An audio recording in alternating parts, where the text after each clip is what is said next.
If I was to ask you for the password to your laptop or your mobile phone, chances are you'd say no, I would imagine, most of you. What would you say if I was at a border control, I was a border guard, and I was at a railway station or a port or an airport? Well, the human rights group Cage, you'll hear from a representative in just a moment, is said to be mounting a legal challenge to the anti-terror legislation in the country over demands for folk to give over their passwords. They say that, in a way, it is a breach of your rights to keep that information to yourself. Well, Moazzam Begg is Outreach Director at Cage, the organisation, and was a former inmate, of course, of Guantanamo Bay and joins me now. What is your problem, if asked by a border guard, not just by any random person, what is your problem providing that information? Good morning. Good morning. Well, the case in relation to my colleague Muhammad Rabbani was that he was detained at the airport in November last year. They did ask him for his passwords for his devices, and normally he would have given them. The only thing was that he was carrying very sensitive information in relation to a client who was alleged severe allegations of torture, and it was a privileged information that needed to be protected. And it's in relation to this that the police, after a while, decided to arrest him, handcuff him, and take him off to the police station. Now, this brings up like severe issues regarding privacy, but also harassment at airports. And why did they stop him in the first place? And then why did they want the passwords? They didn't explain it. He doesn't have any criminal record.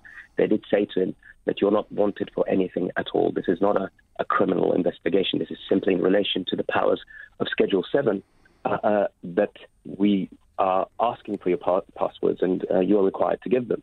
And it's the client attorney, almost a privilege that he was trying to protect because of this sensitive information. But what would be the level? I know I can rely on you not to say what it is or indeed who the client is, but what would be the level of information that you wouldn't want the authorities to see?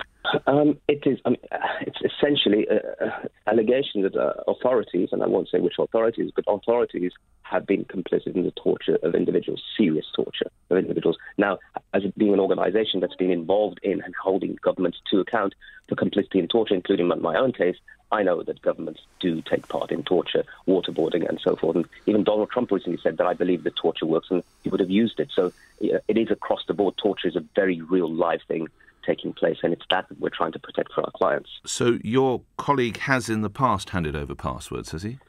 He's been stopped many times. I've got a note here at least 20 times. Is that correct? Yeah, that's right. That's right. So he's never had an issue with them at all. It was just on this particular occasion he was travelling. Why do you suppose he gets stopped so often?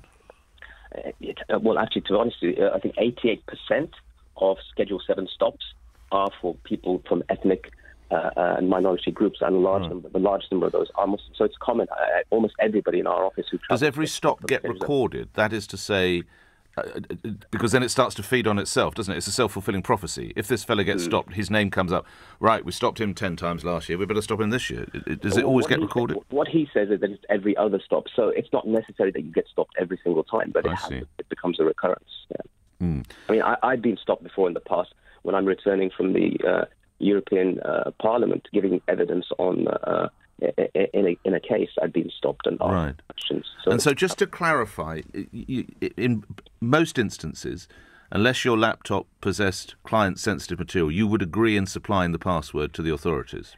Well, yes. There was the case of David Miranda. I don't know if you remember, but he was the partner of Glenn Greenwald, and he was bringing back information from Ed Snowden about a few years ago, and he was stopped and held for 9 hours. And it was ruled in his case that what had happened was an overreach. There had to be something simply more than just the stop. There has to be an explanation, a reason. Do you really suspect this person of anything?